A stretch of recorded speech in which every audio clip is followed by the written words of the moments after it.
В текущем году завершается срок исполнения национального плана действий по достижению гендерного равенства на 22-24 годы. Этот план был утвержден в 2022 году решением Кабинета министров, в связи с чем мы сегодня в партнерстве с проектом Инком, который финансируется Евросоюзом, мы сегодня провели заседание межрабочей группы для разработки нового НПД на 25-27 годы. В работе заседания межрабочей группы приняли представители государственных органов, гражданского сектора, неправительственных организаций, а также приняли участие партнеры по развитию.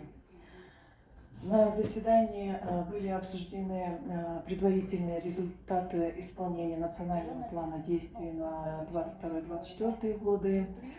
Мы заслушали краткую информацию отчета Кыргызской Республики по исполнению Пекинской декларации, которую мы уже в этом году направили в Организацию Объединенных Наций. Также на заседании мы утвердили проект дорожной карты, согласно которому межведомственная рабочая группа будет проводить работу по разработке нового НПД на 25-27 годы. Проект национального плана на последующие 3 года будет разработан с учетом последних вызовов, тенденций, с учетом изменения климата, цифровизации, с учетом лиц инвалидности и других проблем, озвученных сегодня на заседании межведомственной рабочей группы.